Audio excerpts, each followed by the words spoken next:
Students, आज हम पढ़ेंगे reaction of sulphur with metals के मेटल्स के साथ सल्फर किस तरह से रिएक्ट करता है। सल्फर को हम पीरियोडिक टेबल में अगर देखें तो S से रिप्रेजेंट करते हैं हम सल्फर को, और इसका जो एटॉमिक नंबर है वो 16 है। 16 हम यहाँ लिख लेंगे, और इसका जो एटॉमिक मास है वो 32 है, उसको हम यहाँ लिख लेंगे।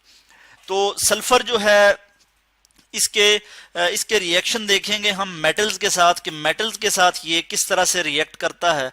सबसे पहले हम देखेंगे रिएक्शन ये सोडियम और पोटेशियम मेटल के साथ किस तरह से ये रिएक्ट करता है जी। तो मैं यहाँ लिखूंगा reaction with sodium and potassium. Sodium और पोटेशियम के साथ सल्फर जो है वो किस तरह से रिएक्शन करता है कि मैं यहाँ पे रिएक्शन आपको दिखा दूं। सल्फर और उसके बाद हमारे पास आ जाता है sodium, Na, sodium solid state में है सोडियम, और इसके बाद Na से हम सोडियम को रिप्रेजेंट करते हैं यानी नेट्रियम, ठीक है।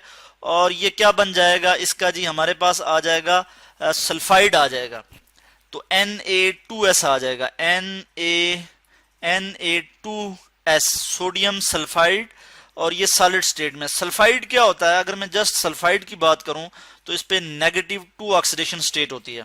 ऑक्सीडेशन स्टेट कहते हैं हम कोई भी एलिमेंट या कोई भी एटम जिस पे जो जितने इलेक्ट्रॉन लूज कर सकता है या गेन कर सकता है, उसके लिए हम उसे एक नंबर असाइन करते हैं जिसे हम कहते हैं ऑक्सीडेशन स्टेट या ऑक्सीडेशन नंबर।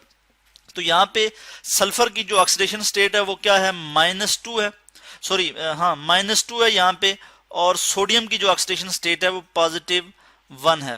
तो इस तरह से ये क्या है जी, सोडियम सल्फाइड है। जब सोडियम या पोटेशियम जो मेटल्स हैं, रिएक्टिव हाईली रिएक्टिव मेटल्स हैं, ये जब सल्फर के साथ रिएक्ट करेंगी तो ये क्या बनाएंगी, सोडियम या फिर पोटेशियम सल्फाइड। और इनमें हमें कोई हीट करने की जरूरत नहीं होती। अगर ये फाइनली डिवाइडेड फॉर्म में हैं तो ये फौरी जो है वो ये रिएक्ट कर जाती हैं। अब इसी तरह हम नीचे देख लेते हैं, पोटेशियम के साथ जब रिएक्ट करेगा सल्फर, पोटेशियम भी मेटल है, सॉलिड स्टेट में है, तो विदाउट हीटिंग जो है इसके साथ सल्फर जो है वो रिएक्ट कर जाएगा। इसी को मैं यहाँ से सल्फर को यहाँ से कॉपी करके नीचे लिख लूंगा कि सल्फर जो है ये पोटेशियम के साथ रिएक्ट करके क्या बना देगा, potassium sulphide K2S potassium sulphide solid state में हमारे पास आ जाएगा। और इस केस में भी हमें हीट करने की जरूरत नहीं होगी। और यहाँ पे हम इक्वेशन को बैलेंस करने के लिए यहाँ पे 2 लगा देंगे पोटेशियम के साथ, और इसी तरह सोडियम के साथ भी हम 2 लगा देते हैं। तो ये जो है इक्वेशन जो है वो बैलेंस होगी। इसके बाद हम देखते हैं कि सल्फर जो है वो आयरन के साथ किस तरह से रिएक्ट करता है। इसके लिए हम रिएक्शन देख लेंगे यहाँ पे कि रिएक्शन विद आयरन। तो आयरन के साथ हम इसका एक रिएक्शन देख लेते हैं कि यहाँ पे हमारे पास सल्फर मौजूद है, सॉलिड स्टेट में है, और इसके बाद हमारे पास जी आयरन है, Fe से रिप्रेजेंट करते हैं आयरन को, फेरम कहते हैं इसे हम, और लैटिन वर्ड फेरम से निकला है इसलिए हम इसको Fe से रिप्रेजेंट करते हैं पीरियोडिक टेबल में।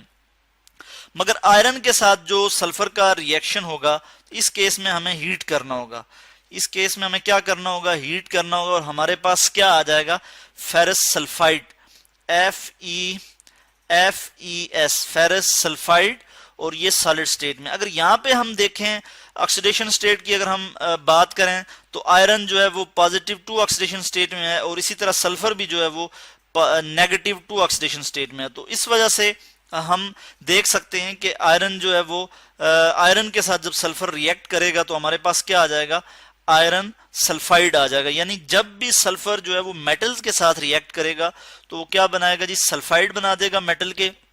और मगर इस केस में आयरन के केस में जो है हमारे पास क्या आ रहा है जी कि जो है वो हीट करना पड़ रहा है, हमें जो है वो हीट करना पड़ रहा है। तो अभी हम देखेंगे कि आयरन के अलावा यानी सल्फर जो है वो मजीद मेटल्स के साथ किस तरह से रिएक्ट करेगा।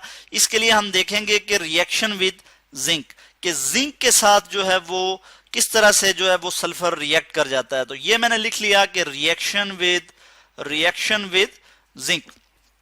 तो यहाँ पे हम लिखेंगे कि जी सल्फर है हमारे पास, और सल्फर जो है सॉलिड स्टेट में है, और इसके बाद हमारे पास जी जिंक है, जिंक मेटल है, ये भी जो है ये सॉलिड स्टेट में है। तो इनको हम ये किस तरह से रिएक्ट करेंगे कि इनको हीट करना पड़ेगा। इनको हीट करेंगे जब हम सल्फर को और जिंक को, तो हमारे पास क्या आ जाएगा, जिंक सल्फाइड आ जाएगा, ZnS जिंक सल्फाइड, और ये सॉलिड स्टेट में होगा।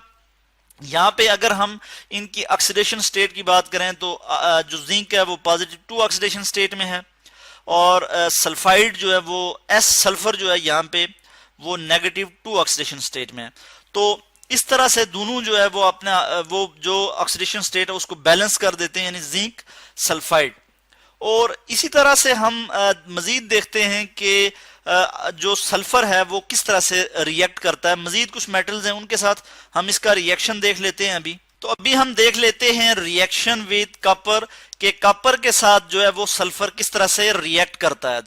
तो इसी तरह से हम यहाँ से सल्फर को कॉपी कर लेंगे कि सल्फर जो है वो रिएक्ट कर रहा है किसके साथ जी, किसके साथ, कॉपर के साथ। यहाँ पे मैं लिख लूंगा कॉपर Cu, कॉपर को Cu से हम रिप्रेजेंट करते हैं, और हमें इस केस में भी जो है वो हीट करना पड़ेगा, और हमारे पास जो प्रोडक्ट आ जाएगी वो क्या आ जाएगी, कॉपर सल्फाइड, CuS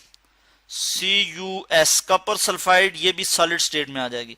इसके बाद हम देखते हैं कि रिएक्शन जो है वो लेड के साथ किस तरह से करता है। सल्फर जो है वो लेड के साथ जब रिएक्ट करेगा तो हमें क्या हासिल होगा। तो यहां पे हम देखेंगे उसी तरह से हम सल्फर को यहां से कॉपी कर लेंगे, यहां से हम कॉपी कर लेंगे, सल्फर सॉलिड स्टेट में मौजूद है हमारे पास, और लेड को हम Pb से रिप्रेजेंट करते हैं, प्लम्बम से निकला है Pb ये पीरियोडिक टेबल में हम प्लम्बम से रिप्रेजेंट करते हैं लेड को, सॉलिड स्टेट में होगा ये। और इस केस में भी हमें क्या करना होगा, हीट करना होगा, और जब हम हीट करेंगे तो हमारे पास जो है वो लेड का सल्फाइड आ जाएगा, यानी PbS lead sulphide, PbS solid state में आ जाएगा, लेड सल्फाइड। तो इस तरह से हमें पता लगा कि जब सल्फर जो है वो मेटल्स के साथ रिएक्ट करता है तो वो उनके सल्फाइड बनाता है। जैसे हमारे पास हमने देखा कि जब लेड के साथ सल्फर ने रिएक्ट किया तो हमारे पास क्या आ गया, लेड सल्फाइड। कॉपर के साथ रिएक्ट किया सल्फर ने तो कॉपर सल्फाइड। इस केस में भी जो ऑक्सीडेशन स्टेट है वो बिल्कुल सेम है, +2 ऑक्सीडेशन स्टेट कॉपर की है और -2 सल्फर की है। यहाँ भी वही सिचुएशन है, +2 लेड की है और -2 जो है वो सल्फर की है। तो ये था जी आज का हमारा topic, reaction of sulphur with metals.